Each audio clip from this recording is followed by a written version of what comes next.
All right. Happy Tuesday. It's Christmas week here. I'm Patrick. I'm your host. I have 8 questions with. Today we are doing slightly Happy something new. Tuesday. It's Christmas week here. Oops. I'm Patrick. I'm your host. I have 8 questions with. So anyway, sorry about that. So anyway, I am doing something I first brought onto my blog. I'm doing a roundtable tonight. Uh, we did it a couple of times on the blog. We covered anthology films, and we also covered the Dark Universe that was supposed to launch with Dracula Rising and then The Mummy. And unfortunately, as we all know, that didn't work out too well. But we talked about it because we saw it as a missed opportunity, um, and what went wrong with it. Um, so ever since that, I started doing this. Started doing the interviews, and I know a roundtable seems like what we do on panels on live streams. We get out there, we get a subject about it, and then we talk about it. So I guess in a sense, it's not really new, but in a sense, it is new because I have not done it in this format yet. This will be featuring our good friend Cody from Coast to Coast. Um, this will also have Mr. Bones in it. You know, Mr. Bones, he's our wrench here, in our cooler here uh, uh, on the chat. He's also a co-host on the Midnight Hour. He's also a huge kaiju fan. Hey, Paul, how are you, sir? Welcome, welcome. Yeah, yeah. I like to. I'm going to interview this sucker off tomorrow, I believe. Uh, yeah, yeah. I could be Santa Claus. You never know. Um, we're also going to have, for the first time, we're going to have Larry D up on the panel. He is also a huge kaiju fan. Probably the one guy who probably breathes kaiju more than I don't know, him and Ben, probably both. Casey from Interwebkaiju. I think him and Ben from Cadaver Club are the two most I see as kaiju guys. Cody's not that far behind. Larry's not that far behind, and Mr. Bones definitely is not that far behind. Uh, so we're just gonna go out here and just talk about our favorite movies. Some of the missteps that have made. As far as the Godzilla King Kong verse. Where can it go? Will it go anywhere? Um, um, I was actually I was actually hoping for a better box office for a movie that has nothing to do with kaiju, but I was hoping for a better box office um because I want a certain producer or director to come back to the universe that he helped create. But I'm not sure if that will happen or not. That last movie he put out did not do well at all. Really, really upsetting. Not a problem, Casey.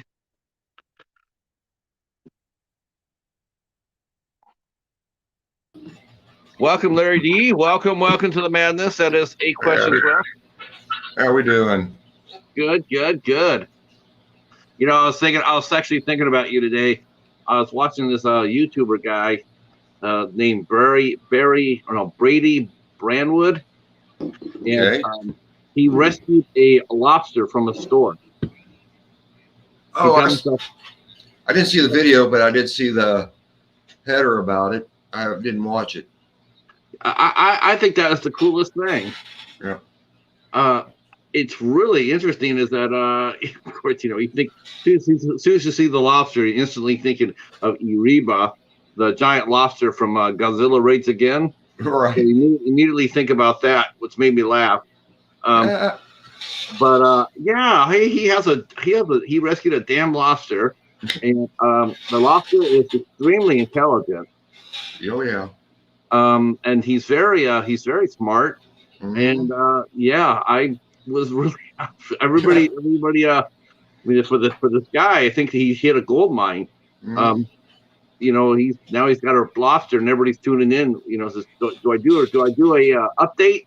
And millions of people are hitting this page to like, yeah, we like to have an update. Oh, absolutely. Oh, hi, popping the popcorn, Katie. Hi, Katie. Oh, hey, Trenchy. So yeah, good. Trenchy's been coming by the last couple of weeks. I Good. appreciate it. And I think this is Paul Phoenix's first time here, so that'll be Okay. cool. Yeah. I was glad I was actually able to do something because my work schedule had to be up at 4 a.m. every day. If you don't mind me asking, what do you do? Work flooring at Lowe's. Oh gosh, okay. Yeah. Wow. Yeah, that's loads of fun. So I do the opening shift 5:30 a.m. So I just have to be off tomorrow and the next day, or that's why I haven't been to the midnight hour and stuff like that because, I'm in bed. No. I worked for Home Depot for 5 years. All right. So Sorry, I'm. Oh, that's better. I got this new camera and I'm testing it. This is literally the first time I've used it, so I'm trying to work out the bugs. Needless to say. Yeah, I think I am actually. I know. I'm saying this right in the middle of a crazy Christmas rush, but I think I might be taking a run out to Best Buy, or maybe I'll just do it on Amazon.com. I think I'm going to get a ring light. Yeah, that's what I got. What this is basically is a ring light. How much? It's a cheap Walmart one. I mean, it works decent. Okay, how much did you? Did light come in with your camera? Yeah, it's got a ring. It's a ring light. Okay. It's only gonna pay like $25 for it. So it's a cheapie, but it works. Is the camera and light inclusive? I mean, did you get one? Yeah, it's just one thing. Wow. That's it. It's all hooked together. $25? Yeah, it's one of their OMN however it's pronounced. Okay. So, it works, and I'm just like, it's better than the camera on the actual computer because it's garbage.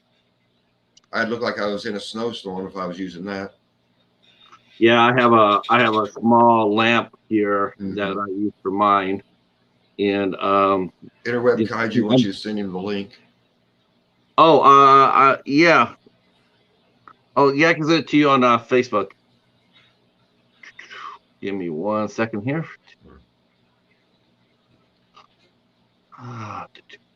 Let's see, where are you, Casey?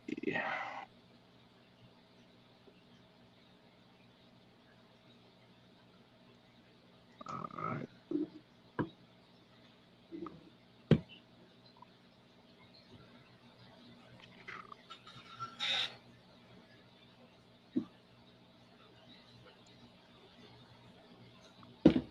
All right. Give me 1 second here. Sure. Yeah, I always go up a little early. Sure. You guys running around trying to get things taken care of. It's like I'm going to end up being late onto the show. And luckily, I got finished. So cool. If I need to test this new camera, because fingers crossed it was actually going to work correctly. Right. No, you come across perfectly fine. Good. All right. It's funny because I actually got my phone on too because my internet, my laptop, it still has the Larry D Tanks and More bit. So I'm actually on my Larry D Aquatics, but I'm also watching on Heat and Horror. So you get a second view for me. Yeah, I liked how you split your channel into two. I thought that was a good idea. Yeah, it was one of those things. Let's see if it worked. Thank you for coming in, Carpenters. Thank you for coming in. That's awesome. Anybody wants to come in and hang out? We understand if you can't stay for very long. Hopefully, if you could just stay for at least 15 minutes, that would really help out the stream a lot. Yeah, right. Just 15 minutes. That'll be awesome. Of course, you can always come back and do the replay if you can't. So we understand that too. We will be putting all of our guests, all their links down in the description box. If you haven't connected with them, we encourage you to do so. And this is gonna be a lot of fun. Casey will be here in a minute. Sure. I like the idea how you split your channel into two. Right. Yeah. I had to because the analytics were being jerks because I was doing my aquarium stuff. Then I have to spicy stuff and horror related stuff, which doesn't seem to have a problem with those two, but with the aquarium stuff, it seemed to have an issue with that. But since I split it on that channel, I've actually got 6 more subscribers, and my watch time's gone up. Aquatic, Hey, Casey. Casey. Is my mic Aquatics are working? very popular on the tube. Yep. Hi, Jennifer. Hey, Jennifer Toshi. Hey, John. Oh, are you guys hearing me okay? Yeah. I Okay, can hear make you sure. well. Excellent. Oh, another guest coming through the door. That'll probably be Cody. It is. Cody. Hey, Cody. There he is. Hey. All right. Okay, we got one more, and then Mr. Bones will be here momentarily, and then we'll get this party started. You know, I was saying how when I first started a roundtable, before way before I got on the tube, I was doing this interview series, and then I wanted to do something a little bit more, so I thought I'd do a roundtable. So I would send out emails out to a panel, and I would ask them, well, what are your thoughts on this subject? And then they would write back on what they thought, and then I put it in together one blog, and I run it out there to be a roundtable. And so Right. I was thinking, it's going to be really hard to do something on Christmas week. And I said, you know what? Why not bring back the roundtable? And the way I feel about it is we sort of owe this to ourselves. Like I look at it, we sort of owe this to ourselves, because I've been wanting to do this since we had our show with August, and I really wanted to, and that was, I screwed that up. I screwed that up, and but I've been in the back of my mind, I really wanted to, to cut loose and talk a little bit about this, because it's one of my favorite subjects. Hey, Michael, how you doing, Waffles? So I thought, well, let's bring some heads on in here, people I respect, people who know a hell of a lot more than me, and let's talk some kaiju. Nothing more screams Christmas more than Godzilla rampaging through Tokyo. Yeah, absolutely. Correct me if I'm wrong, but that's how I see it. Mm-hmm. Before we get started, I want to ask, though, do I have too much background noise for you guys? I don't hear anything. I don't hear anything. All right, just making sure. Yep. Yeah, I saw this has been years ago. Do you remember when Maxim magazine was popular? Yes. Yeah. Vaguely.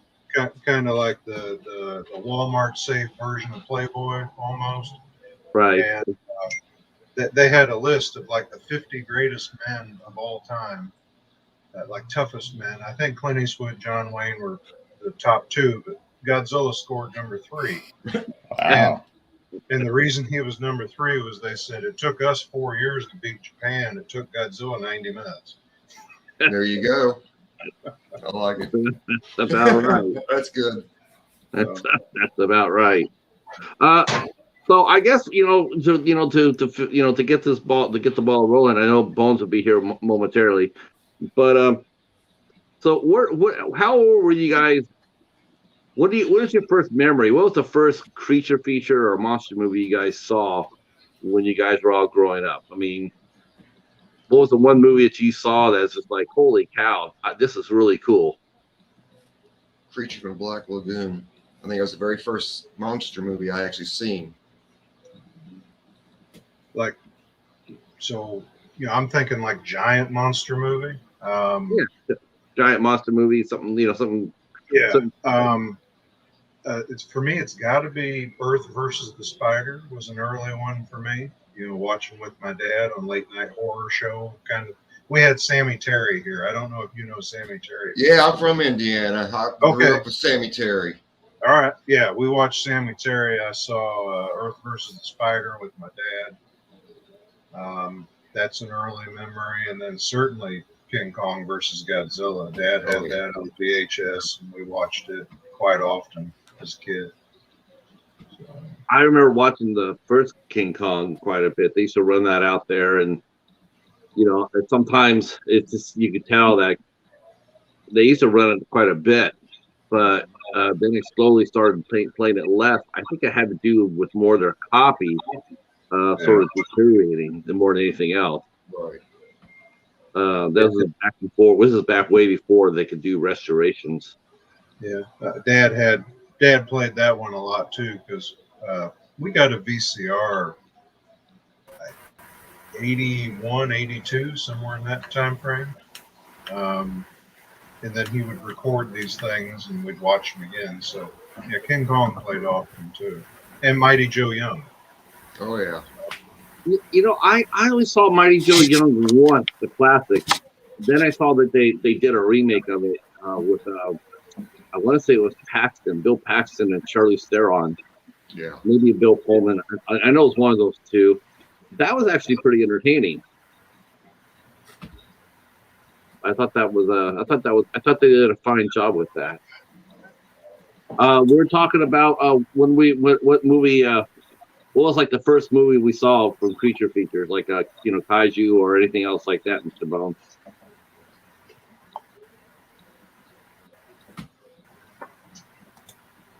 Yeah, I really don't remember. I don't remember which one I watched first. Okay. How about you, Larry? You mentioned. How about you, Casey? What was your first one?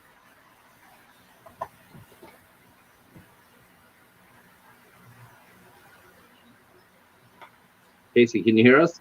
Or are you frozen? I think he's frozen. I think he froze. Yeah. He'll have to back out and come back in. He knows what to do. Yeah, it's funny. What was it, Screamataria? You said, is it what, Screamataria? Cody? Sammy Terry. Sammy. Yeah. So it's like a play off a cemetery. You know what's Right. funny? I think all of us probably saw our first Creature Feature through a host. Oh yeah. Yeah, I know I did. I want to say it was Tom Hatton. He used to do both Creature Feature theater for us in LA, and he also used to do Popeye. And he would come up there and do Popeye on Sundays, and then he'd do the Creature Feature over the weekend. Huh. I know in Indiana they did a show called Creature Feature too. It was later in the night after Sammy Terry, I can't remember if it was right after, maybe an hour or so later. Okay. Yeah, I don't remember that one. Yeah, I don't think it was very long lived. Yeah, I don't know if they even still. I know they still got Swinguli on Cozy TV, and I think there's his own show. But I think as far as the movie hosts go, I mean, I know Joe Bob's on Shutter TV, but I don't know if I call him like a traditional host that dresses up in makeup and and shows public domain movies like all the hosts we know. But I don't think they're around anymore. I was going to say, Sammy Terry was, he dressed up like a ghoul and he got out of a coffin and he had a pet spider and George, yeah. And in fact, I had a tarantula when I was younger and I named him George just because of Sammy Terry. That's cool. Now, do you guys remember this? I mean, this is how I got my first start in the Godzilla world. Is that they used to run every week. They run 3:30 movies from 3:30 to 9, and then they would run those movies. They would run all the Godzilla movies from during that time. I saw those first before I saw Horror Host. It wasn't until after I saw them there that I saw, then they had came out with a Horror Host. It's hard to actually, it seems like I don't know if it's me or not, but it seems to me like it's a little bit harder to introduce a younger generation to these movies because I don't know exactly where or how often they get streamed, if they even do.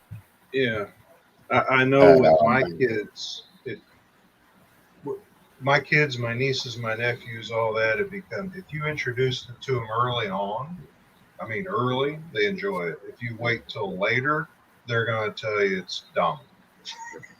Yep. And I think that's probably how I was too. You know, it's monster movies and kaiju. I mean, that was early viewing for me. So Yeah, it's funny. It's like I remember too after watching the first Godzilla movies, Godzilla, then you go back to comic books and a lot of the early Marvel books before they got into superheroes, they were doing a lot heavy on science fiction. And one of the things they used to throw out on those books was they used to throw out monsters all the time. It'd be like this monster coming for Earth. And this is before the X-Men or Spider-Man or Fantastic Four. And they would do a lot of comics just based on that, on creatures. And then even then, after they did introduce some of the comic book superheroes, they still used monsters for quite a bit before they phased them out. So, I mean, the kaiju in American culture is pretty strong. I mean, it's always been there, I think. say another one, 2 or 3 movies together. Again, my dad, he liked movies like that. He showed us movies like that. And like back to back to back, we watched 20,000 Leagues, The Mysterious Island, and Journey the Center of the Earth. So you had giant crabs, giant lizards, and what have you, and a lot of fun there too. So. Gosh, yeah. Remember the first time watching 20,000 Leagues Under the Sea? Man, that was exciting. It was so ahead of everything that we had ever seen. It was like, my parents would sit there and they would sit there and just like, I remember growing up and watching this. But I think it came out in late 50s. I think Kirk Russell, James Mason. But it was so. I mean, even now you watch it, it still holds up. Yeah, it's a good show. And it is a good show. That was one I remember renting it a lot because it was in the big clamshell Disney boxes at the video store. Just remember that box. And the thing was, those creatures were so realistic. Like the giant octopus. I mean, that was nightmare fuel. right. I mean, that was way before Jaws was floating around there, and then you had this giant ass octopus and dragging down the Nautilus. It was very intense. Casey, what was your first experience with monster movies? Just creature features in general was the birds, but as far as like giant monsters, it's probably the original Godzilla. My dad had the TNT Monster Vision marathon taped, so it was King of the Monsters, Godzilla versus the Thing, and Godzilla's Revenge. So I watched those a lot, just over and over again. Yeah, I forgot about that. TNT and T was TNT at first. TNT, yeah, TNT. When they first started, Ted Turner. They had the Ted Turner owned the station before Time Warner did, and he desperately needed programming. So after watching the Saturday Night Wrestling, he would actually run out and they would run double headers. Godzilla, Rodan, Mothra. Yeah, back in the early days of TNT, a lot of people don't remember that. TNT was a giant independent TV station. But I think, maybe it was TBS. I think what came first, TBS or TNT? I think TNT came first. Not sure. We didn't have cable, so everything for us was over the airwaves. Right. And I was going to say too, being young again, it was so cool to go see Godzilla 85 in the theater. I was about 8 when that came out. So now remember how hyped you were, how we all were when we heard that we were going to get our own Godzilla movie here. I mean, I remember how excited everybody was. Everybody was so jacked up for it. Yeah. Until we went and saw it, because it was our chance to put our own foot into the legacy. It was like a real Godzilla movie. And gosh, I gotta be honest with you, when I think of the top 10 most disappointing movies that I've ever seen in my life, it's there. Yeah. It's there. I was out in my shop the other day and I found it finally. I've got the Godzilla cup holder that Taco Bell had when that come out, hung on your window, So yeah, I finally found that the other day. Yeah, it's funny how much they hyped that and then get into there and go like, what the hell is this? Big time hype. Yeah. Yeah, I mean, it's like, it's an overgrown iguana running on two legs. But for the first part of the movie, and then for a while, it's Jurassic Park 4. Yeah, That was how it felt. I take Destroy All Monsters any day over that one. I love my favorite one. I guess literally the very first Godzilla movie I seen was Destroy All Monsters. I seen it at the drive-in theater. Yeah, that's it. Yeah. Mr. Bones has one. Oh yeah, Zilla. And he lasted about 3 seconds in Final Wars. Final Wars. I was about to say Endgame. Yeah, Well, Final Wars. Well, I'm telling you, if there ever a film company was doing this to anybody else, that was that moment right there. Toho going like, hey, Sony US, let me think. What did the aliens in that movie call Zilla? Tuna head? Or something stupid like that? Yeah. After he got killed, I think they called him like a fish-eating moron too, or something like that. Yeah, it was something pretty funny.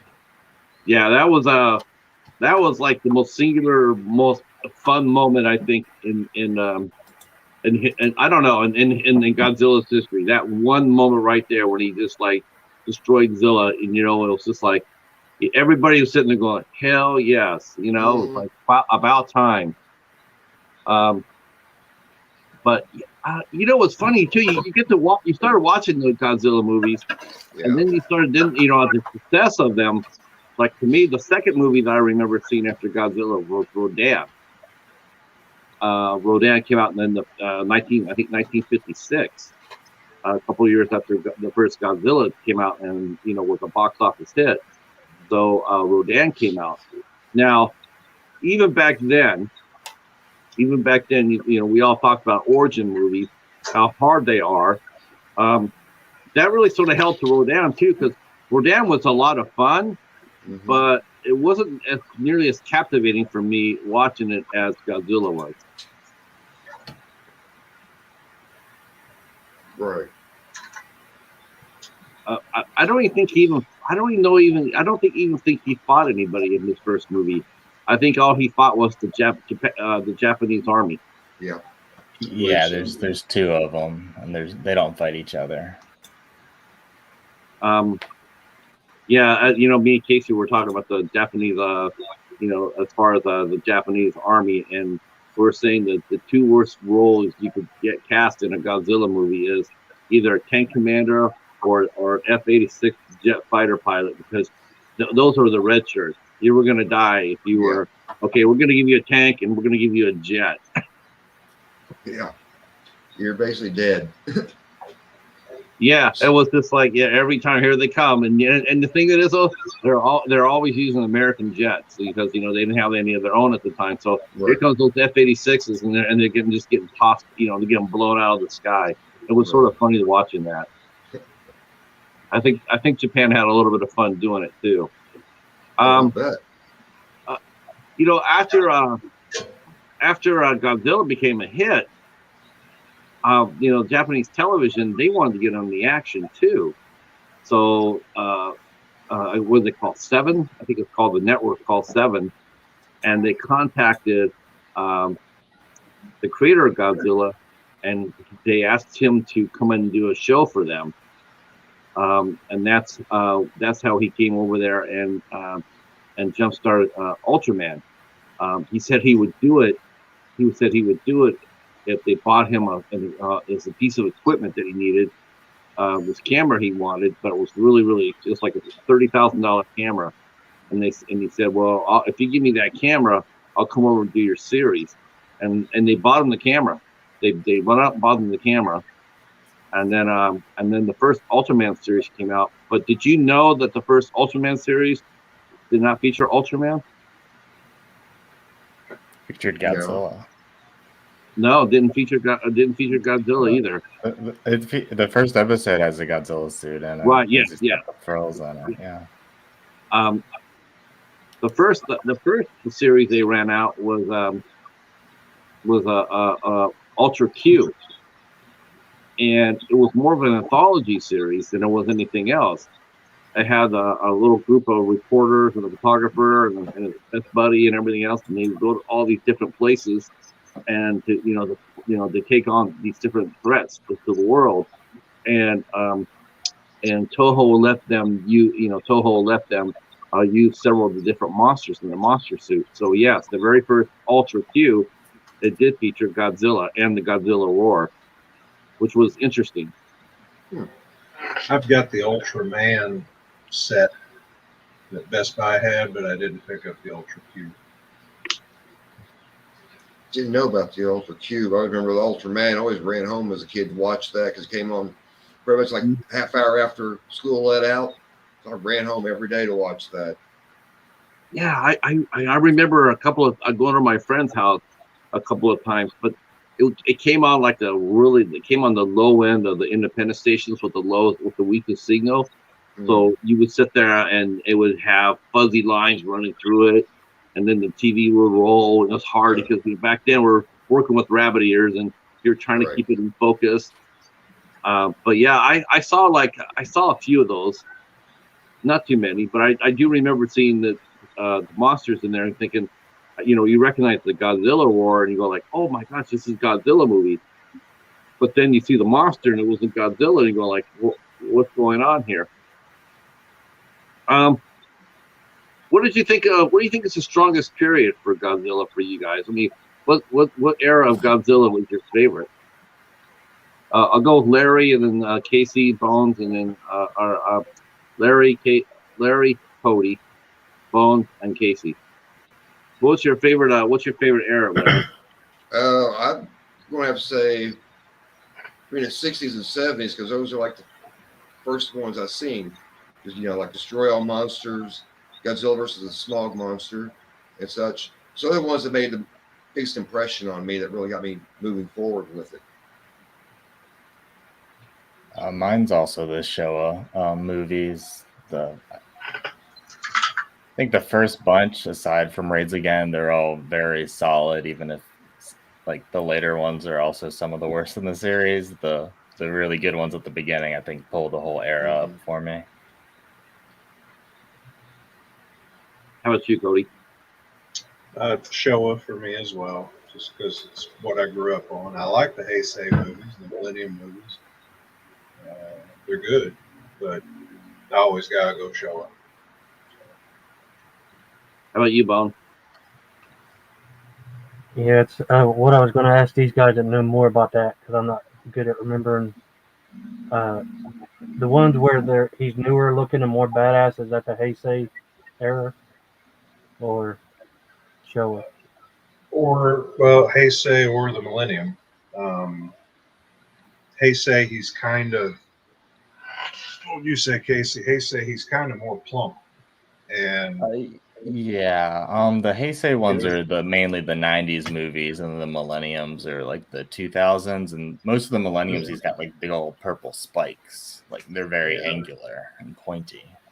Yeah, and he's a little bit more just crouched in his natural position, like he's ready to strike, I think. So I enjoy those more, where he looks more like with a newer effects and stuff, and looks more badass. But I like all the movies. I enjoy all of them, but I like the ones that are newer made, where he's more badass looking. I think what I really like about the later part, one thing you have to give Toho a lot of credit for is the fact that even all the way through Shin Godzilla, they use practical.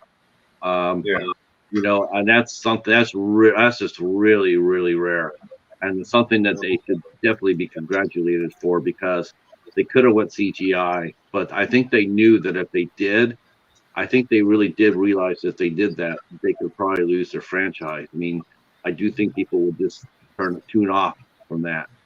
I think it's part of the reasons why, to me, it's why watching a new Godzilla movie it's so much fun is because they still do practical. I was going to say he can't be here tonight, but I know Ben's favorite is also the Heisei movies.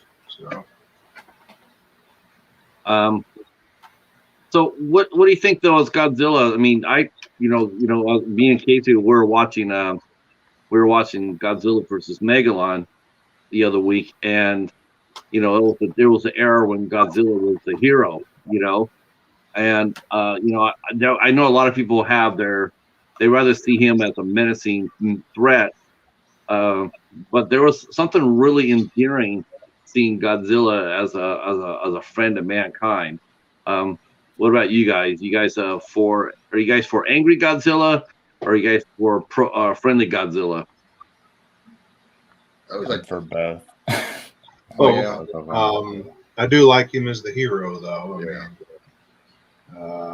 But Larry mentioned, Godzilla versus the Smog Monster. That's one of my favorites. Yeah. And he was a hero in that because he's fighting the bad guy, but then he was a hero for the kid, and it was just, like him as a hero.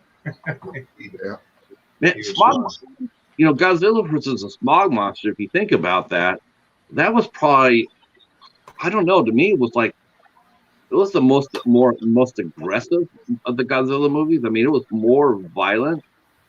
As far as that goes, showing the dead, all the people dead from the Smog Monster. I mean, you really never saw that too much in any of the other Godzilla movies. I mean, you use your imagination when you see him pick up a train.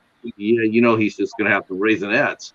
But Godzilla versus the Smog Monster, I mean, you were seeing people, die and on the ground and just like dying. I mean, melting. It was that scene where they turn into skeletons. Yeah, you saw the skeletons left over. Yeah, when I seen that, I think I was like, you pretty much just had come out not very long. I think I was maybe 6 or 7. I seen that part. I tell you, that's the only Godzilla movie that actually scared me. It actually had scary scenes. It was actually scary to actually thought about it. I was like, those people just melted away to skeletons. I thought, that's awesome. Now, I will say, you have to say this too. This is one good thing about, other than, maybe 20,000 Leagues that we mentioned, but, also overall though, watching kaiju movies, I don't really remember anybody of my age group or anything. I don't remember them ever being scared of them. They are always excited. It was always like there's a monster movie on. The giant Gila monster. The black scorpion. And them. Maybe them might have been a little bit creepy, but we still watched it. We tuned in to watch them because it was giant ants. Hell yeah! let's fire at the popcorn. People were really excited to see that. It never really felt anything really menacing at all. But I will say that Godzilla versus Smog Monster, that did have an edge to it. Yeah, pretty much think it's the only one that really had an actual edge to it like that I can really think of.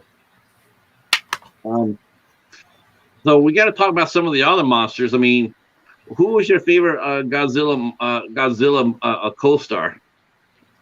Ghidorah. I love Ghidorah. Ghidorah? Mm-hmm. Gotta go with Gigan. We love Gigan. You say favorite enemy or partner? Let's do that. Let's do favorite Godzilla enemy, favorite Godzilla ally. I'd got to say, enemy's got to be King Kong for me. So just love watching him fight. Love that movie. And favorite ally, probably maybe Rodan, more so than Mothra. They teamed up a few times. I always loved. I guess it was Invasion of the Astro Monster, Godzilla versus Monster Zero. That one. Yeah. Really, always enjoyed that one growing up. How about you, Casey? The enemy is Gigan, but allies probably Anguirus because they like teamed up a bunch in a lot of the 70s movies. They really did. I mean, he's actually been. I think he's been Godzilla's ally in the most of any other monster. He's got a good roar too. He does, Oh, and he's tough as hell. You know, for a monster with no ability, really, he's a badass. I mean, he can take a beating and still keep ticking.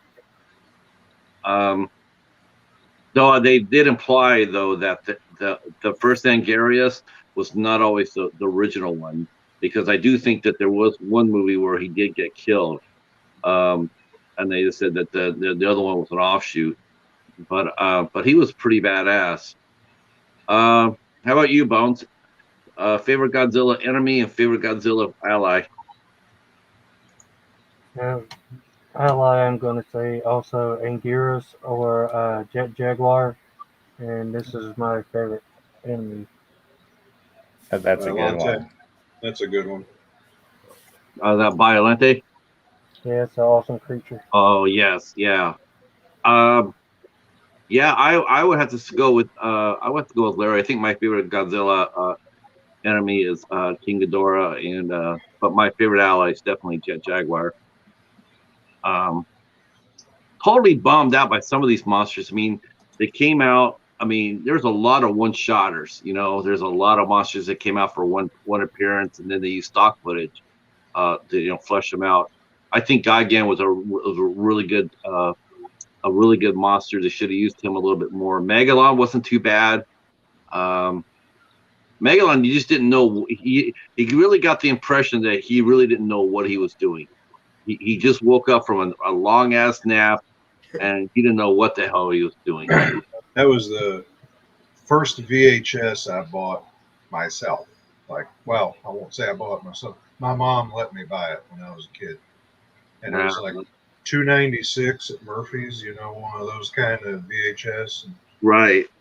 I found the cover of the one I had online a while back. It was just like a profile shot of Godzilla. Wasn't even from that movie, and I remember watching it. And, oh, it was a wild movie with the tag team match. It's funny how it's me and Casey when we're watching the movie and the one thing that really strikes me when we're watching Godzilla movies is that when we watched it we're over here in America, we saw them as a man in a suit, Godzilla, it's the models and everything else. But what really gets me is the fact that Godzilla over in Japan, they always treated every Godzilla movie, most of them, as serious role, serious fare. Like they wanted the adults to come out there and watch them too, and they just weren't aimed for adults here in America, except for that ill-fated Godzilla movie, Godzilla 99. I would have liked to experience seeing a Japan, a Godzilla film in Japan, to see how their audience reacted, because it would have been totally different. Like we show Godzilla Kong, Skull Island, or Peter Jackson's King Kong, and we had, I mean, basically it's the same thing, right? It's kaiju, but we looked at it as a serious drama. We went out there to watch it for the excitement, for the fights, for the creatures, for the damsel in distress. We weren't there laughing at it. It was really interesting how, to me, it's like we didn't laugh at the American monster, but we laughed at it we laughed at the Japan monster, even though the Japan monster really did set the table for it. Yeah, I think part of it too might be like me and Ben have talked the dubbing. Yeah. That certainly takes its toll, but I do wish like that Criterion set that we got though would have had the English dubs in it. because that is my preferred way to watch them. Which ones on that set don't have the dub? I think they're all the Japanese version, aren't they? I know. I don't know. Maybe One or I two didn't really might watch have it that English much. I always dub, go to but my DVDs. yeah, I'm gonna say one or two of them might have the English track, but certainly not all of them. And I know the Godzilla versus King Kong doesn't, and the Smog Monster doesn't either. That's So weird. you give that 'cause- option? No, it's just not there. I don't think Toho wanted to do it, or maybe there was different versions. And You'd think maybe the old dubs would be like public domain, like the old Gamera dubs, but I don't know. Wasn't that Criterion? Weren't they? Or did you get yours at? You got yours at half off, right, Cody? I This has not English. quite half off. I think it was like 165 when I got it. That's an interesting question. Let's talk about that for a second. Do you think that, I mean, knowing you've already seen all the Godzilla movies, a lot of them are, like they just, a lot of the the quality of the tape or the film it's not the best. It struggles a little bit. Do you think that the Godzilla movies deserve a Criterion release? Do you think that they should have? How did the picture come out? Do you think you got your money's worth? And because they only covered half the movies, right? They only covered for 15 Probably less movies. than half. Yeah, they did the Showa series. I hope they do a Heisei set as well. But yeah, I thought I got my money's worth. I didn't have them on Blu-ray. It included the Japanese version of Kong versus Godzilla, which I didn't have. I'm not sure it's been available before that. I don't think so. It's a good set. So Now, yeah, I'm now, glad I picked it up. now about the same time that we're watching Godzilla, then we were all introduced to the other monster on the side of the coin, and because there was only really two monsters out there. It was Godzilla and his amazing friend, and then you had the other side. You had Gamera. Yeah. Now, Gamera was everything that Godzilla wasn't, in my opinion. Didn't have very much money. It was extremely aimed for children. It was far more campy. But you really liked Gamera because he's always a good guy. And he's always getting his ass kicked in the first part of the movie. He's always getting, he wasn't just getting wiped out. He wasn't just getting knocked on his shell. He was getting jacked up.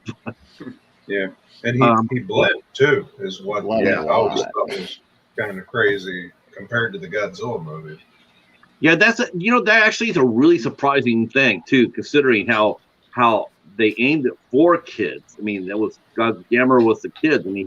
They would yell at him to do stuff, and he would do it. Gamera, open up my mouth. All right, here. But yeah, children. but he was a friend of children. Yeah, you're right, when he got lit up though, he bled. They were not averse to showing him bleed. I don't think I ever saw Godzilla really bleed. The first movie I really ever saw Godzilla bleed was probably Godzilla versus Megalon, when Gigan was screwing him up. Mm-hmm. The one that I probably not in my order of release, but the one I really remember him bleeding was in Godzilla 85 or Return of Godzilla, when they shoot him in the mouth with the Super X. Right. Oh yeah. Yeah, because he does bleed there. And Gamera, though, I remember the first Gamera movie I watched was Gamera versus Giron, I forget how you say it. But Yeah, Gyron. Yeah. yeah, the guy with the Ginju monster. the big knife with the throwing stars, and Oh yeah. Chops Yeah, up that's- the space cows. Yeah, that was the first one I saw, and I don't know how old I was, but I wasn't very old. I remember watching that one. Yeah, Casey, you're right. The space guys. Wow. Yeah. I have a copy. My copy of that is uncut. That Casey, tell us about that. Tell us about that scene with Gamma and on the space guys, or Gyron and the Well, space guy. Yeah, they brought back the Gauss, but he's all silver because it's space. And then the knife head guy just cuts off his head and his arms and his leg. Yeah, he Whenever he does, like the limbs like fly off for some reason. Yeah, very much. In this other child-friendly movie. Yeah. They had to cut that for many years. They never showed it on their TV. I mean, they showed him fighting the chaos, but I think they just showed him knocking him down, but they didn't show exactly what he was doing. But on the uncut version, yeah, he literally chops him to bits. His arms, his legs, his wings, and his head. It's pretty graphic, actually. I've seen that. Is that in the Arrow set? Did you get the Arrow set, Casey? I didn't get the Arrow set, but that movie is included in the Arrow set. I'm sure they have the uncut version. They have all Pretty the sure shows in that set. They did that set good. I guess I still need to see that version. I don't think I've seen where the getting chopped up part before.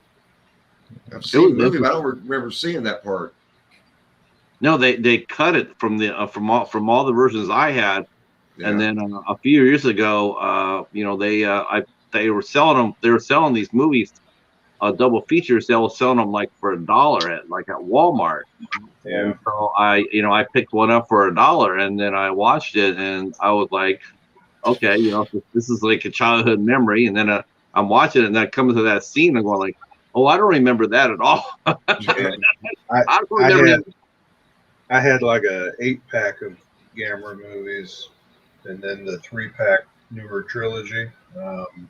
Yep. And after I got the Arrow set, I sent them to Mark, but I think that version was in there too. Yeah, I just got that 8-pack from Bones. He just sent that to me for Christmas. So yeah, I'm looking forward to it. I haven't seen some of those movies in 25, 30 years. And again, it just really goes back to the lack of, a lot of these movies, a lot of these movies, it's going to be really, it's another good thing about physical media is that we have physical media copies of these is because there's no more independent TV anymore. That's cool. I haven't seen it in a 10. Is that a 10 or a 6? Yeah, it's 10. Okay. Cool. Wow. I'm wondering if this has that uncut version in it. Which movie was it actually called? Now I'm very curious. War of the Monsters, I think it was, right, Casey? Okay, it's got War of the Monsters on here, but at 1:29 running time. Yeah, that's about right. Sounds about right. All right, check it out then. I found that at Walmart for like $15. Nice. Yeah, that's cool. They had a Mothra up there, same thing as Steelbook. Yeah, I was trying to get that, but I was doing I entered the Spices contest for Mothra, but I lost that. I lost that to Hobbs. Do you imagine that? Yeah, I know. I have these sets, so I sent that multi-pack to Pat. Cool. Huh? I have these, that's why I sent you the multi-pack. Yep. I got the Blu-ray one. Huh? Yeah. I got the trilogy. I got the Gamera trilogy from the 90s. I got that one. The one thing I didn't have, I didn't get the Mothra one. I know that's still out there. Talking about this one? Yeah, the Mothra one. Yeah, I don't have that. I don't. Is that Gamera the Brave right there? No, it's the 90s trilogy. Okay, yeah, I got the 90s. Do you have the last one they did, Gamera the Brave? No, I need that one. Yeah, I was actually looking for it on eBay earlier and noticed it's dropped in price. It was ridiculously high. I had the 8-pack, I think, and then that trilogy you just showed, and the Arrow set came with Gamera the Brave. So Now that was an expensive. Now that's a really, I could not believe the price for that. I mean, on one hand, I understand it. I do. I understand it. The price, I do. But there's half to be like, we mentioned this for Criterions too. Like you want to expose a younger generation to some of these movies, right? You want to expose it to them, like they just can't go and sit down and turn on the TV and catch a Godzilla 1954 or Kong versus Zilla. You just can't do that these days. There's nobody doing it. It's just El Rey does like the holiday ones, but I think El Rey's gone. It's gone. What? Yeah, El Rey's gone. Yeah, it's been gone since like January. I used to watch Lucha Underground on there.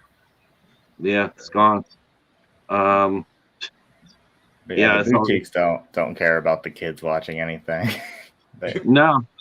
Yeah, it's sort of like when you mention if you mention Godzilla or I guess now you mention Godzilla, they immediately think about the new Godzilla movies, and so those are the ones they can relate to.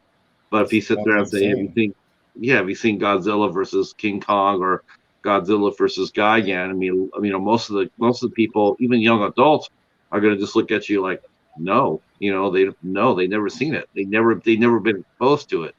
Same thing with American monsters, like I mentioned before, Earth versus Spider or the giant tarantula, the giant claw. There's just nowhere that you can see those movies anymore. Fantastic. Huh? I was just saying, a tarantula is fantastic. I love that movie. Good movie. The only way you can see it now, though, if you can find a copy of it with a good print. Most of those are in public domain, so you can get a multi-pack like from Mill Creek or Echo Bridge or stuff like that. We have to find that out. But as far as just sitting there watching TV and seeing, watching War of the Gargantuas, that sort of thing, you just don't get that anymore. That's that part of our American, that's gone, and it's a real shame. Actually, on Spin Gooley, once in a while he throws both of them up. Tarantula and War of the Gargantuans. Oh, really? They come up on there. On Cozy, yeah. That like once a year. It used to be they used to show, when we're all kids. I don't know, Casey's pretty young, Mr. Bones is pretty young. But Cody and Larry, you probably remember that, back in the day, they used to have the Godzilla week, and they can go there and watch all or Godzilla weekends. Yeah. Hey, that film about How Are You? Those when I was growing up. Sci-Fi had a lot of the network premieres for the Heisei films. I remember AMC did too. Yeah. No one showed those Millennium movies though when they came out. I think most of them have to wait 10 years or something like that before they can show them. I'm guessing. It seems like it anyway. I'm gonna say most of them never got a theatrical run anyway. I saw 85 in the theater, and then I saw Godzilla 2000 in the theater. The rest of them straight to home video. Yeah, the only Godzilla I ever saw at the theater was actually the American one. I never saw any. I mean, I saw Godzilla versus Megalon, but it was totally cut.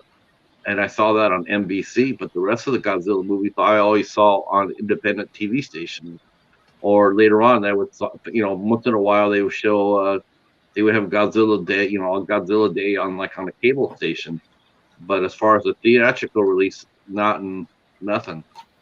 But I mean, I think that there's one movie I think if I could look back at it, those, when you think about kaiju movies, and it's like, I think the one movie that's probably saved the genre, if you think about it, if you really do think about it, you probably, I don't know, it's just my opinion, but I think it still saved it as far as a genre that you could do still, and that would be Tremors.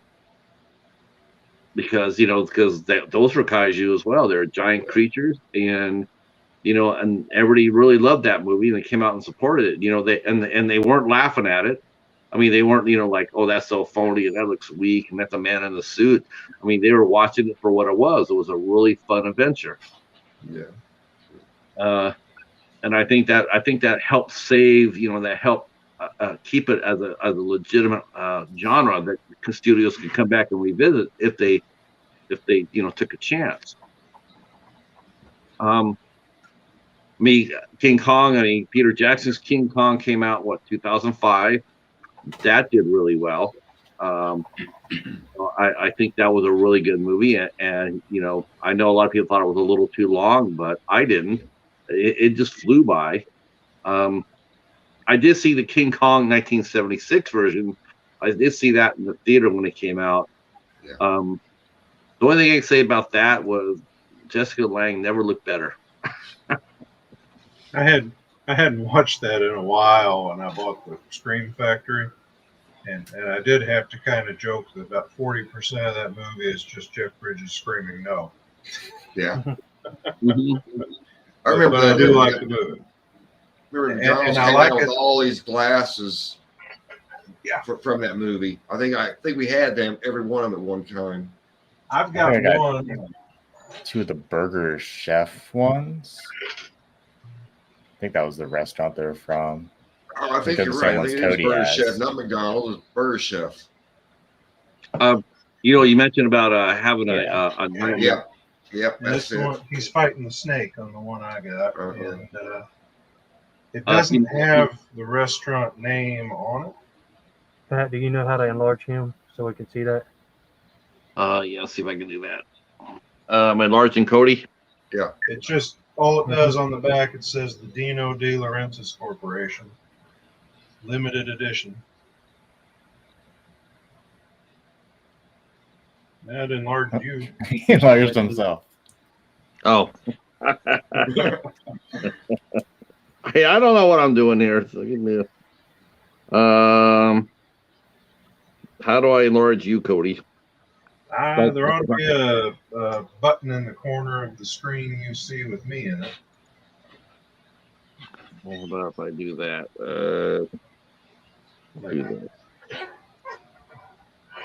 Do that. Down below where you see each of us individually, like below your window is the host. Oh, mine says comments and brand, and then it says yes. Let's see, that'll be. Oh, okay, I see it. That's participants.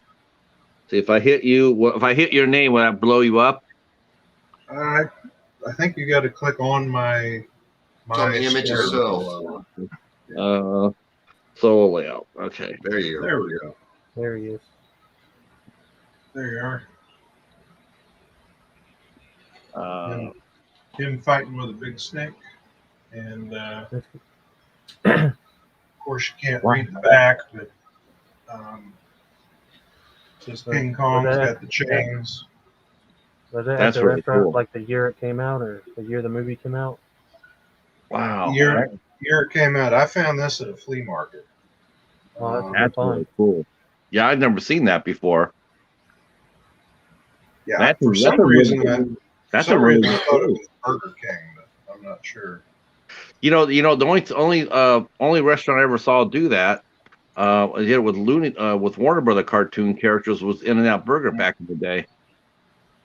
I've got some Garfield coffee, like clear coffee mugs from McDonald's. I've got Star Trek glasses from Taco Bell from Star Trek 3. I think I have some Shrek McDonald's ones. Got a few. But yeah, they don't give out glasses no more. No, not anything like that anymore. See, that's another thing of the buy.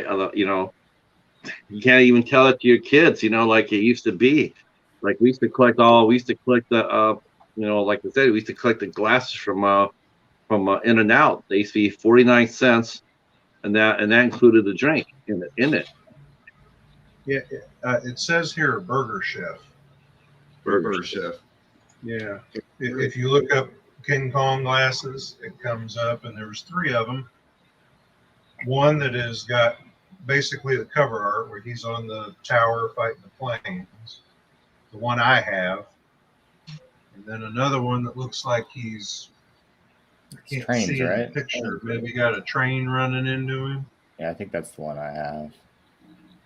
Yeah. Hi, 80s culture.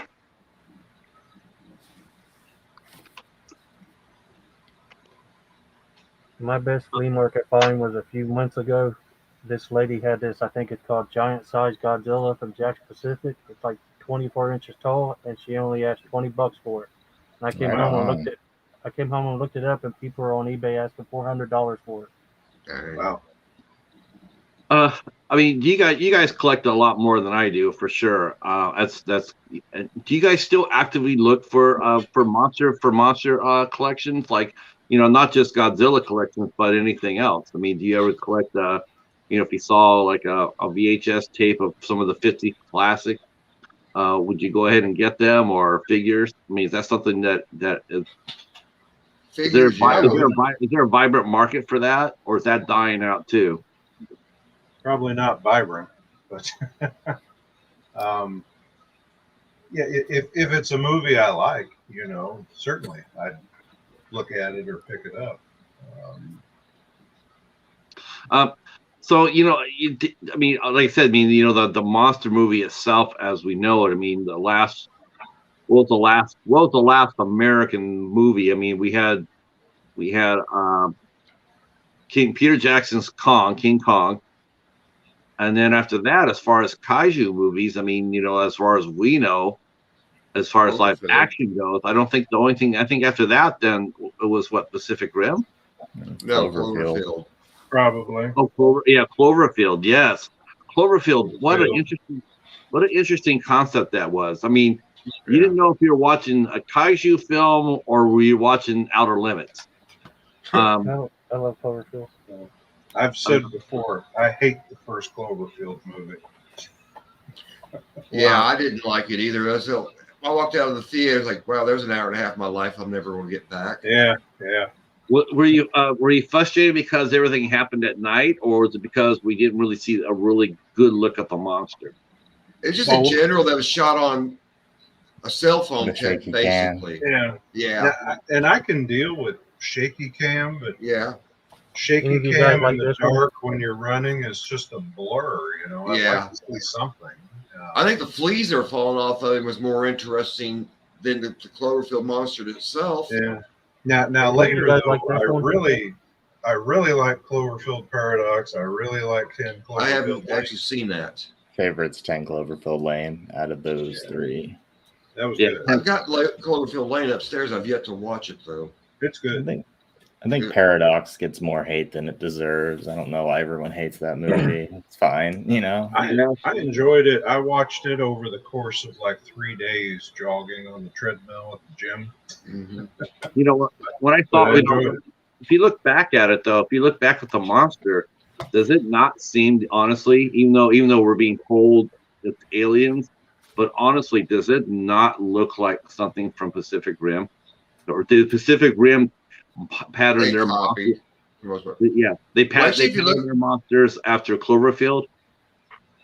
Actually, Cloverfield, if you watch closely at the beginning when they're like on that Ferris wheel, if you look way in the background, you see an asteroid hitting into the water.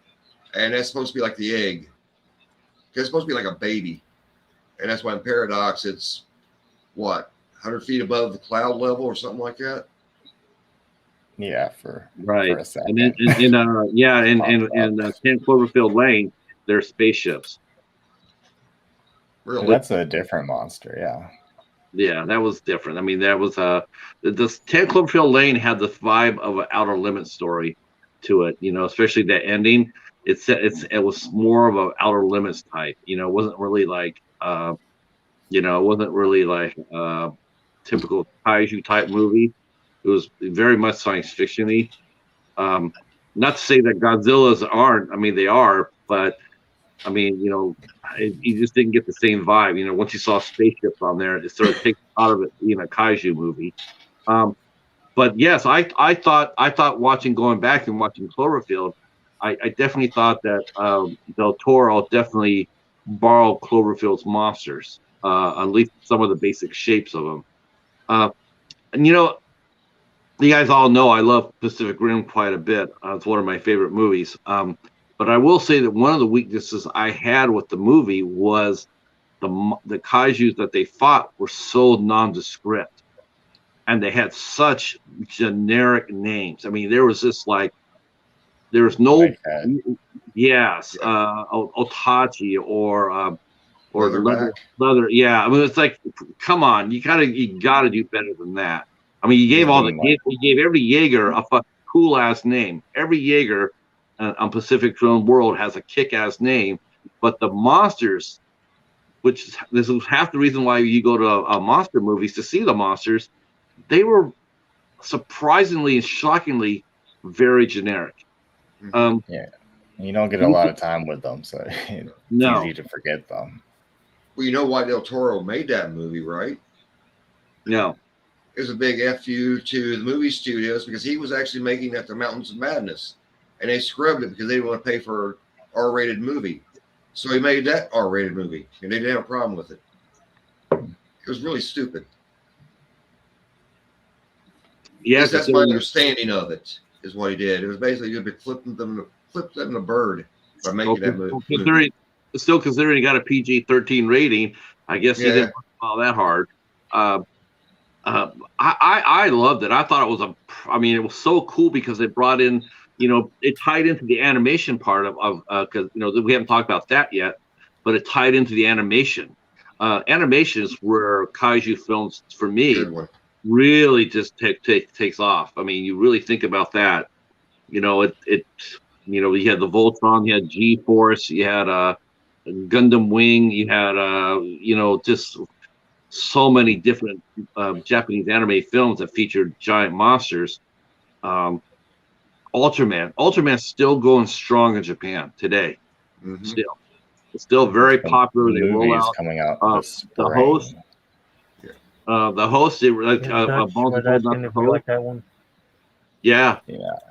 That's another kaiju film that was asking if we like that one. Yeah, it's really good. Yes. The Host. Yeah, we did. Dutch for sure. So they are making this. I just held it up to try to talk over you. Yeah, it's CG this time. So good, it's not actually going to be Will Smith like they were saying at one time. A few years back, and Will Smith was going to be Ultraman. It's like, oh, please kill me now. Oh God, no. I'll tell you, it's off subject a little bit, but it just absolutely killed me too. That's why I heard that they were going to make The Rock into Doc Savage. I'm like, I like The Rock, but they cannot make him into Doc Savage. Just no. They can't make him into anything. He plays the same character all the time. Yeah. Yep. Same way with Will Smith. I being serious, he's being Will Smith. My kitchen has more range than The Rock does. Yeah. Joshua is at work. He is listening to the show though. 80s. He is here. He's listening to the show, but he's working.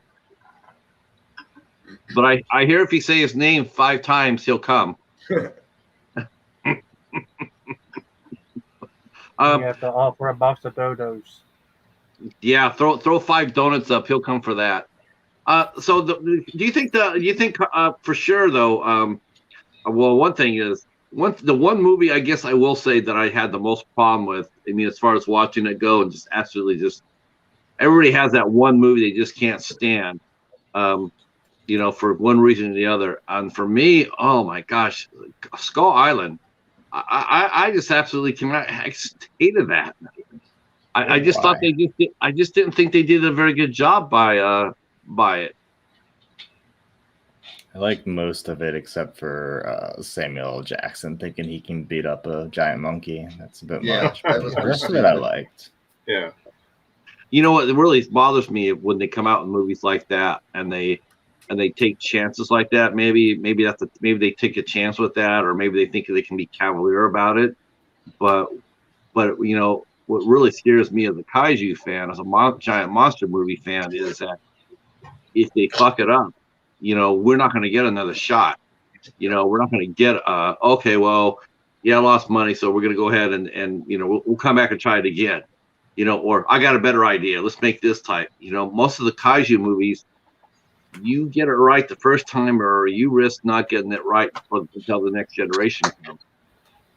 Well, a lot of the Yeah. old ones are the same story beats. It's just the big monster appears, usually from like radioactive testing, and then it Yeah. fights the Well, military. that and there is a difference in the way the studios are now. That if something doesn't go out and make $1 billion overnight, they're not interested. Yeah. Studios don't, and if a test audience doesn't approve it, they ain't going to do it. Yeah, there's the movies that we liked growing up, and some of our favorites would just never get made today. No one No. would take a chance on it. No. So, No, you're absolutely right, Cody. I mean, I agree with that. I don't think that a majority of what we grew up on would not get a shot today. I mean, When there's was the last giant spider movie? Was it Eight-Legged Freaks? Like it's been a while. They're like about right. big budget, anyways. yeah, as far as big budget goes, I Sci-fi mean, Channel movies. right. I can't count Sci-Fi Channel movies because they just don't count to me, because at least the old movies, at least they have stop motion animation, or at least they have practical effects, and I can get behind that. Ray Harryhausen, Oh, yeah. stop motion, the beast from 20,000 fathoms. Yes, it's a model. Yes, I understand that, but you know what? There's some work there behind it. It took a lot of work to make it. Yeah, And people had to get hands on. They didn't have to just keep pushing a bunch of buttons to make something happen. Right. And- Exactly. That's exactly what I'm saying. for lack of effects, they sometimes tried to make up for it with story. Mm-hmm. And now we're the exact opposite. We have no Yeah. story, but tons of effects. Story in a movie, that's just insane, Yeah, You don't need a story. Look at the dancing clown or whatever. yeah. Has Dutch is asking, has anybody seen Big Man Japan? I have heard of that movie. I think I've also heard one called One Punch. One Punch Man. Yeah, I think One Punch Man is Man's also an a parody anime. of. I think that's also a parody of kaiju movies. And Big there was Man also. Japan's fun. Is it fun? Yeah, I what's like funny? it. I know Mark from Mark of Horror. He likes that movie. I remember this. They made for a season. It was just one season. It was based in Australia, and I think you and I talked about this one, Casey. They did one season of Ultraman in English, and came up for first time I saw Gia Carudis. Yeah, she was hot. She was a Haven't seen babe. that show. I have not seen that in forever. I don't even know even got a release. And I mean, it was fun as hell. And they put a little series, they put a little edge to it. They had the best friends, the main character's best friend get wiped out in the first episode. His spacecraft got destroyed by a kaiju. So they put a little bit of seriousness for it. But yeah, that was still a fun show. But as far as the Sci-Fi Channel goes, I can't really take those movies. Like I said, I mean, like Larry said, I mean, you just push buttons. There's no really creativity there. There's no workmanship. There's more craftsmanship. And I think that's what makes the movies for me, like especially some of the classics. That's what makes them work, because there's a lot of love in building a suit and making a suit and building those sets. And I mean, think about all the models they destroyed. Somebody had to build those. Somebody had to build those models, right? And I just think of all the love that went behind making these movies. And I guess that's one of the reasons why I'm such a fan even today. I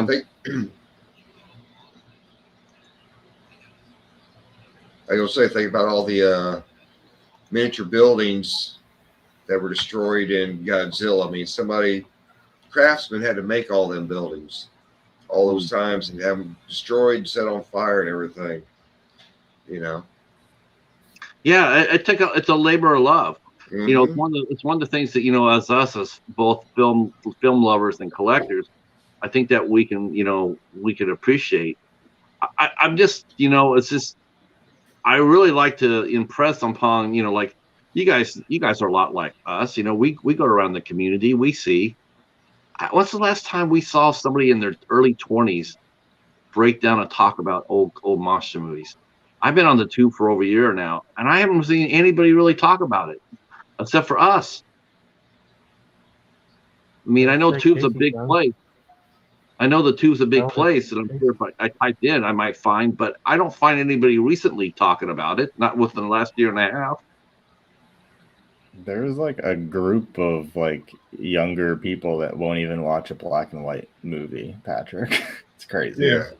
Believe They it. will or will. They will or will not. They won't. They won't watch a black and white movie, even though like most of like the greatest movies ever made on like if you look at a list of those, it's gonna be a bunch of black and white movies. Mhm. Right. They don't care. It's a shame. I mean, it's a shame because people are everybody has to forget that we got here from back there. Like everybody's rushing out to see Spider-Man, but without the early serials from the 40s, Superman serials or the Captain America serials, the ones that kept it alive, or the old comic books.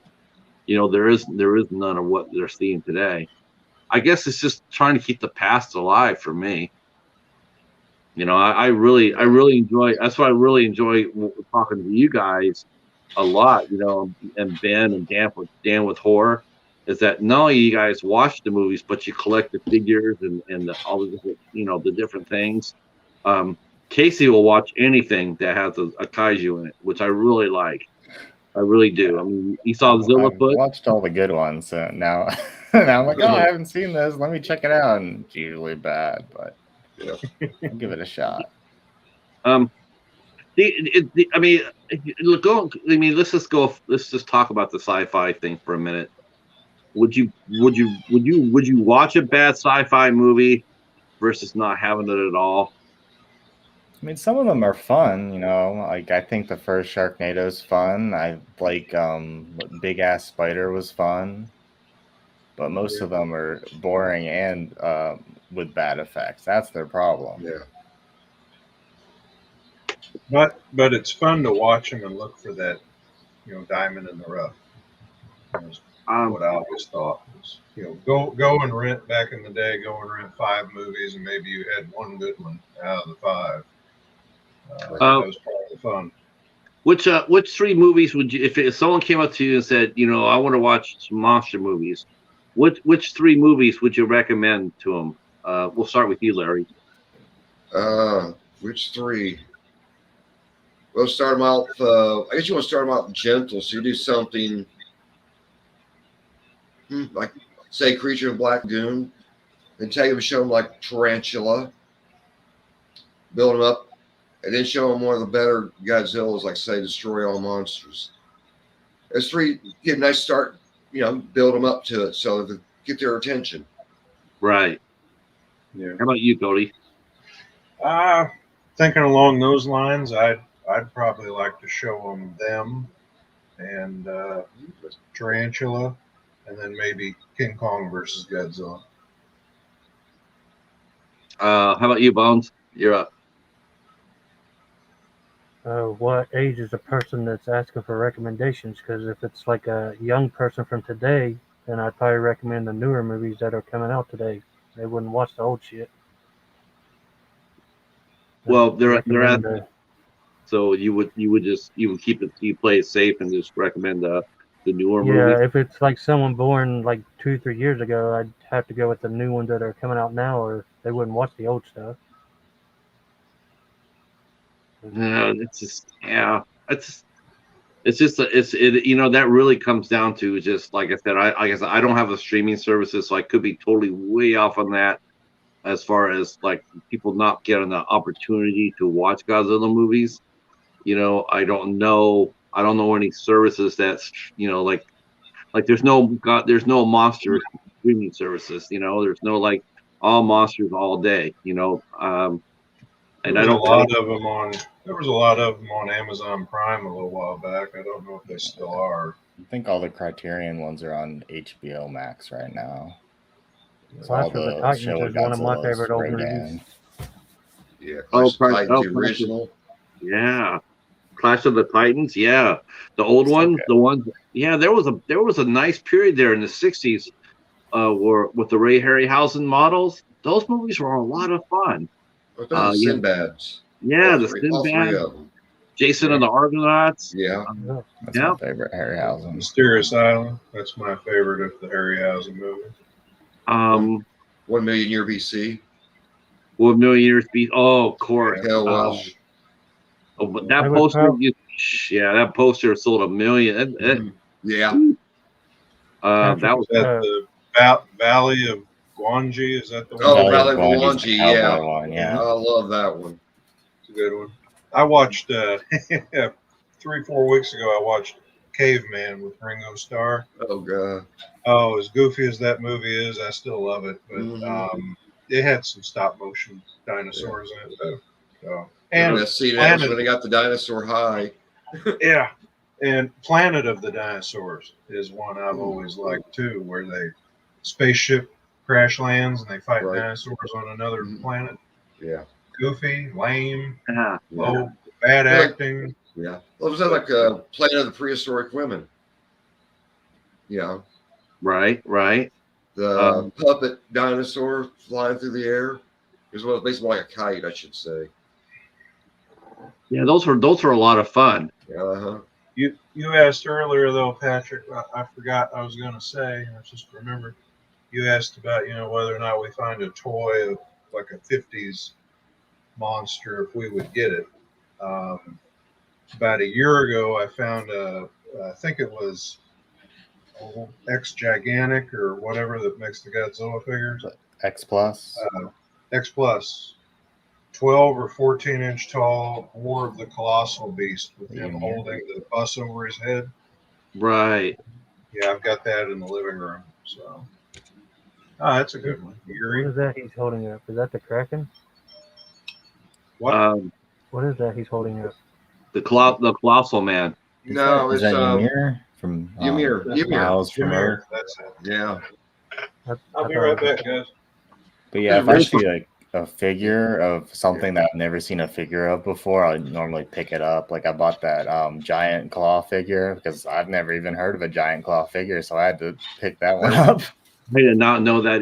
What's funny about that movie was Jeff Chandler. I think that was the guy who starred in it, and he was a big staple. I could be wrong about that. Could be somebody else, but the guy who they got to play the chief hero, they say, hey, because back then they were churning them out, but they said, hey, come here and do this movie, and so they went and they made the giant claw.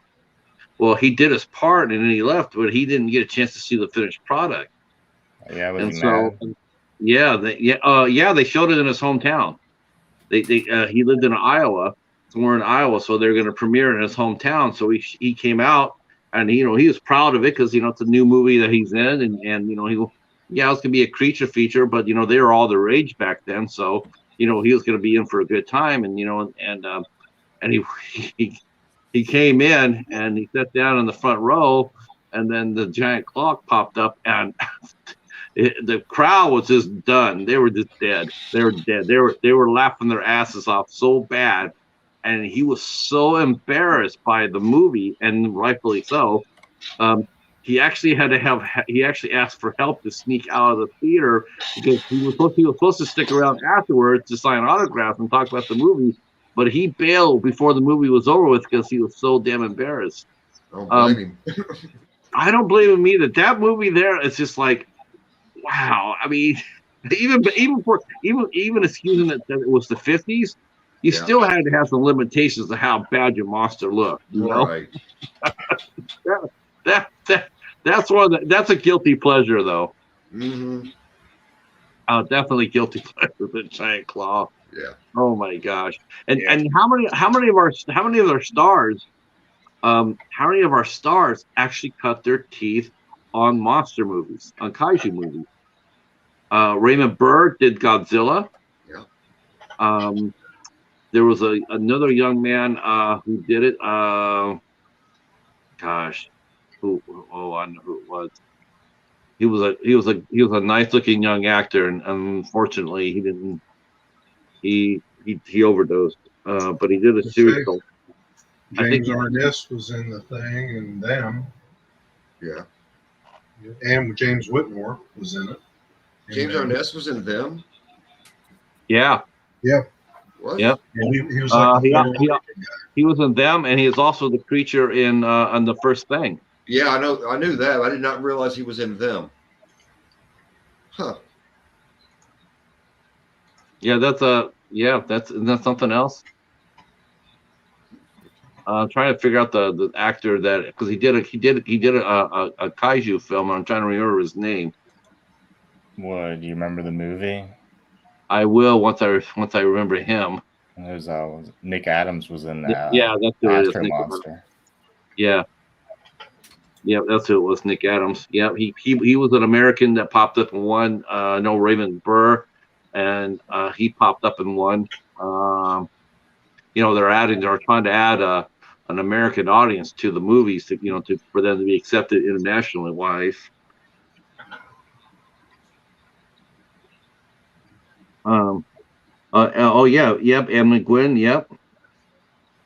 Miracle on 34th Street. I'm trying to think of what else is. I'm trying to think if there's anything else. I'm trying to think if there's any other American actors that did Japanese. Japanese ones. I don't know. No, I think they did it on. I know they did a version of Kong in South Korea. I think it was it South Korea or Japan that did a version of. They did King Kong and Son of Kong. Those are both Universal. The Toho did King Kong Escapes. Right. It's all like the big robot Kong. Mm-hmm. Now, didn't it have an American actress in it? It had Linda Miller, but she was just an American model, so she that's her only movie, I think, or maybe she was in like a background role in Green Slime, but yeah. I think Green Slime had someone in it, but I don't remember who. I haven't watched that one in a while. Yeah, me either.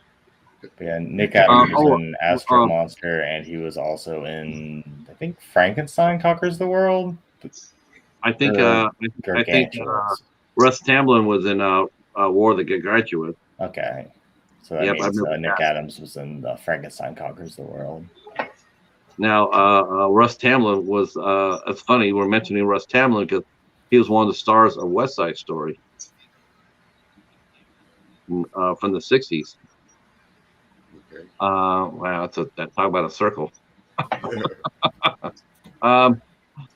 So, what do you feel is in the future for kaiju? We'll go ahead and start thinking about wrapping it up. But what do you think? Well, what do you think going forward? Do you think that based on the Godzilla movies, I mean, will Toho allow Universal to have Godzilla again for another 3 movies, or do you think that Universal should pivot and maybe go for Gamera? Supposedly, there is a Gamera that is supposed to be in the works, and if the concept drawing I see is correct, it's going to suck. Oh no! Why? It reminds me of the turtle from the freaking Bugs Bunny cartoon. Was turtle in the hare? The goofy turtle that outran the hare. Mm-hmm. Yeah. Wow. That's what it reminded me of. Saying I seen it, that's the first thing that popped in my head. It's like, you got to fix that because it looks like what they showed, and immediate gut reaction is going to suck for that reason alone. I mean, they're going to have to change Gamera's profile immensely. I mean, to make it work. I mean, how are you going to? They are, but they got to do better than what the concept drawing I've seen. It's going to be very hard. I mean, you basically you go on. Here's Gamera. Yeah, we'll get Gamera. It's like, okay, well, what does Gamera do? Well, he spits fire. Okay, well, so does Godzilla, and he flies, and he has fire coming out of his shell. Okay, how are we going to put that into a movie that we're supposed to somewhat? I mean, that's one thing I will say. I will give the Kongverse, the Monsterverse, at least they try to be technically accurate. As far as as far as what monsters could or could not do. I mean, I thought they did a fine job. the scene where I thought the scene where in Kong versus Zilla, where Rodan came and caught all those jet fighter planes, that was like probably the most exciting moment in that movie. That was exciting as hell. You know, it's like, damn, Rodan really is that really that much of a badass. I'm just trying to think of how would they introduce Gamera. You know that would be interesting. You know, it's like it's really interesting to think about, like how will they, and I still feel in my bottom, in my hearts of hearts, I really think the best way they should go, they really should tie into Pacific Rim. I really think that, Cody mentioned before that unless your movie comes out with a massive box office, you're dead in the water. Right. And I don't see. Even if they, I mean, you already did Godzilla versus Kong, so I don't know how you go back to that to make it even bigger. Do I think that bringing Gamera in would top Godzilla? No, not at all. Gamera versus Kong, not even close. But I do think that you could do Kong versus Pacific Rim and generate that kind of attention. Well, they had to fix Pacific Rim because after that second one, that was deplorable. I thought. Yeah, It was barely watchable. Yeah, they really fucked up there. Yeah, slightly.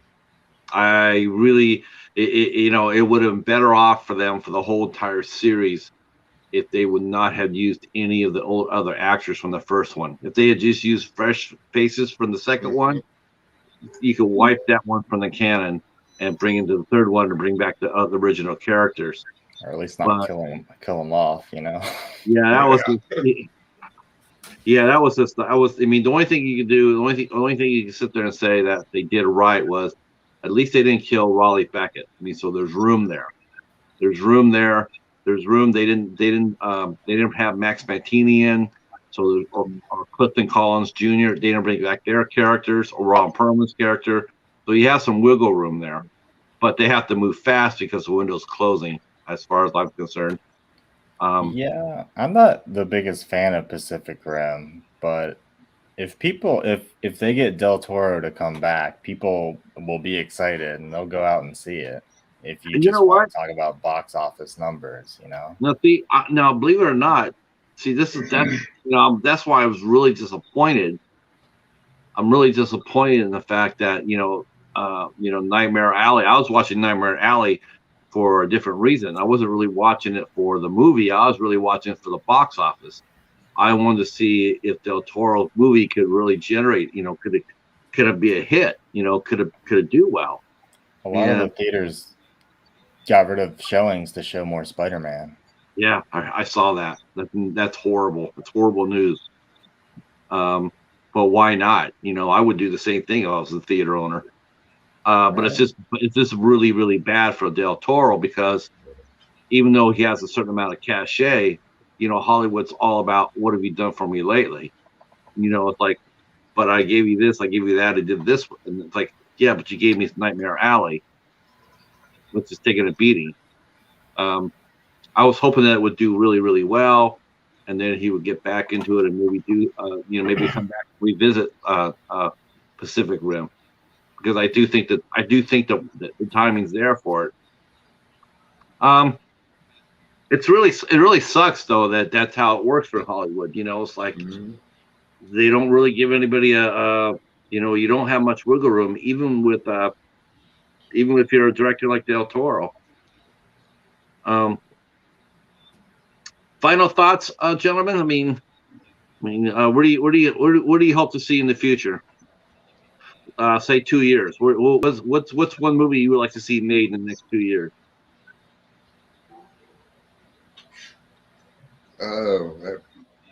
Next 2 years, if they're going to do another Godzilla, if they're going to do a remake of something that's been done before, destroy all. I know I'm obsessed with this, but destroy all monsters. But I think the fact that they had so many of them together, all fighting together to defeat the common enemy, was awesome. I'd like to see a reboot of that. I'd love to see that myself, Larry. Honestly, destroy all monsters is awesome. How about you, Cody? It'd be cool to see an updated version of that. I think the straw monsters would be good. See as many as we can. Yeah. How about you, Casey? I mean, I would love to see a new Gamera movie. I'm excited for Shin Ultraman, but I don't know. Maybe they should give Godzilla a break. I don't know. Do you think? How do you think Ultraman would do if they transferred him here? I mean, do you think did I mean, he, I'm did he sure do it's well? gonna get like a limited theatrical release like Shin Godzilla did, because they do that for like these little like anime movies that I've never even heard of. But I don't know. I don't think it's gonna bring in any new Western audiences because they've struggled to do that for the past 30 years. You know, like I love this stuff, and I've only seen like Ultra Q, Ultraman, and like one of the movies, and they make like a new series every year. Like I'm not even jumping on the bandwagon. I don't think they're gonna get newcomers in on it. Well, Yeah, is Shin, I didn't even realize that Ultraman was still a hot thing in Japan. It's actually doing better than Godzilla. I mean, it's hotter than Godzilla now. I think that the audience of Japan, our age, well, my age, anyway, the fans of Godzilla, I think they're just dying off, and the new generation's coming up there, and they don't have the same reference, or the same knowledge of Godzilla as we do, and I don't think it's nearly as popular. Um, it's I think Godzilla is more popular here in America than it is in Japan, to tell you the truth. Which is why I don't understand why Toho would drag their ass on giving Warner Brothers the license again, because it's like, what are you going to do with it? You're going to make another, even Shin Godzilla, which was critically acclaimed as one of the best Godzilla movies in the ever, still didn't do that well at the box office. It swept awards. I mean, like their version of the Academy Awards. Shin Godzilla did really, really well, but box office wise, not so well. And I think that, to me, it's like, well, that's exactly why you give it to America, because America will make it a big one. Well, maybe Legendary doesn't want it. I know Godzilla vs. Kong did good, but I don't think King of the Monsters did as well as they wanted it to. You know, they just got the Gundam IP, so maybe they're banking more on that than Godzilla right now. How about you, Bones? What do you like to see in the next couple of years?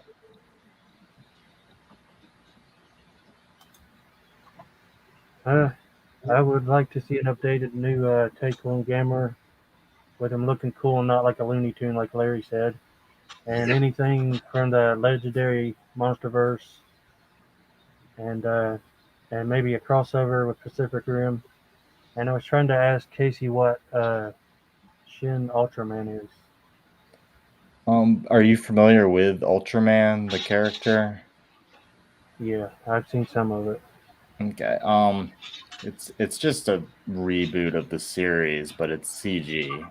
So I guess they're Oh, gonna tell how the guy gets inherited with the Ultraman powers, and they show a couple monsters in the trailer. So I guess he fights some monsters. and when you said Shin, I was thinking of Shin Godzilla, so I Yeah, didn't know it's the if there's same some kind of. director and I think special effects team that did Shin Godzilla. Yeah, so I didn't know if they was gonna make some kind of Ultraman Shin Godzilla monster or something. Well, It was called Maybe. Shin. that would be really good, because Shin Godzilla didn't have he didn't fight another monster in Shin Godzilla. And I do think that if you're if they're gonna show kaiju and Ultraman, that's good. You gotta have monsters. You gotta have monsters against monsters. I think Yeah. that's the main hook of watching these movies. It's like, you gotta fight monsters. Nobody wants to sit there and watch the military go against a giant creature. No, we ain't there for that. We want Kong versus Godzilla. We want Jaguar versus Gigan. That's what we want. We want the fights. Mhm. I like the solo ones too. I mean, Yeah, I like all the solo the movies. originals, Yeah. the original in '85, Shin, they're all great. Yeah. King Kong's own movie. I mean, those are always good to me. So